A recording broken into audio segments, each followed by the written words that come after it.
مكان بيكون فيه الارانب بتاعتنا والبطاريات.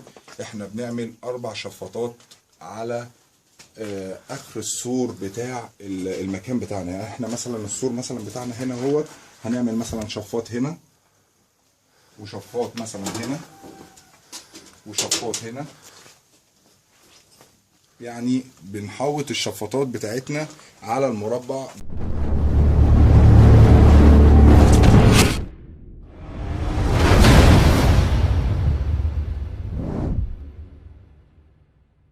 ورحمة الله وبركاته. النهارده يا جماعه معاكم احمد شويبس، واهلا بكم في قناه نجاح بلا حدود. النهارده هنتكلم عن موضوع انا شخصيا طبعا شفته وعملته في كذا حته، بس النهارده احنا هنعملوه يعني زي شرح ان احنا ازاي نخلي مشروع الارنب ينتج في الصيف. طبعا مشروع الارنب ينتج في الصيف احنا بنروحوا طبعا مشاريع طبعا كتير، وطبعا في بعض الناس عامله المشروع دوت ان هي تنتج الارانب في الصيف، بس طبعا ما بيحبوش ان هم يصوروا، فانا بصور لكم في المكان بتاعي. والنهارده هنقوله ازاي الارنب ينتج في الصيف. طبعا الجو بيبقى حر جدا، ان احنا بيبقى مثلا هو دوت المكان اللي احنا مثلا عاملين فيه المزرعه بتاعتنا زي ما حضراتكم كده شايفين.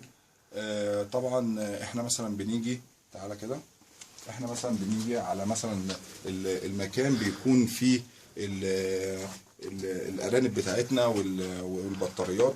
احنا بنعمل 4 شفاطات على اخر السور بتاع المكان بتاعنا. يعني احنا مثلا السور مثلا بتاعنا هنا هو هنعمل مثلا شفاط هنا، وشفاط مثلا هنا، وشفاط هنا. يعني بنحوط الشفاطات بتاعتنا على المربع. بيبقى المزرعة بتاعتنا بتبقى جوه الشفاطات، يعني ان احنا هنحط الشفاطات بتاعتنا في المكان اللي فيه المزرعة ونشغلهم. طبعا الشفاط ده بيطرد، طبعا غير ان هو الشفاط بيطرد بيبقى فيه تكييف شغال، تكييف شغال في اثناء النهار كله.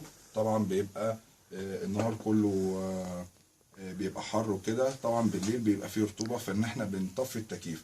التكييف بيطلع هواء ساقع ويوفر حاجة طبعا احنا ما بنكونوش فيها، اللي هو فصل الشتاء. بيوفر للأرنب السقوعية. وطبعا في حاجة يا جماعة أنا عايز أقول لكم عليها، إن المروحة بتتصدر على الأرنب مباشرة، خطر جدا على إنتاج الأرنب. ودي معلومة عايز أقولها للناس اللي بتستخدم المراوح، وإن هي بترطب للأرانب. رطب للأرانب إن أنت ترشهم ديتول وترشهم يود وترشهم كده، مفيش أي مشكلة.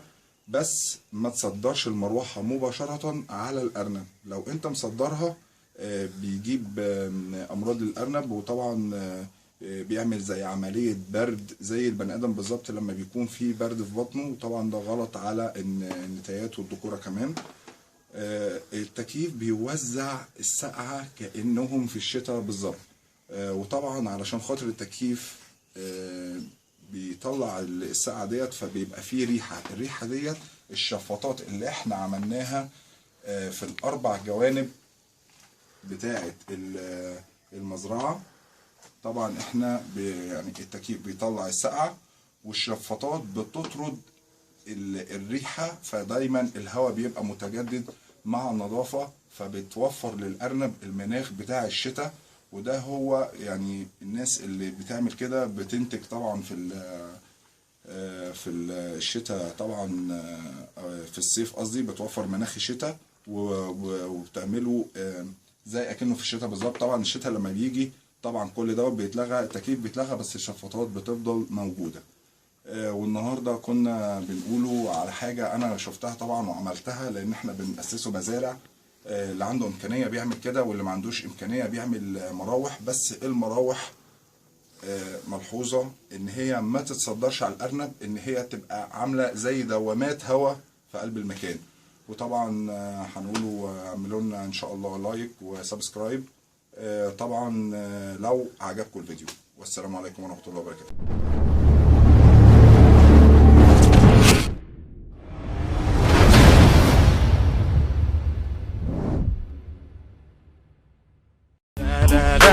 مفيش حضور.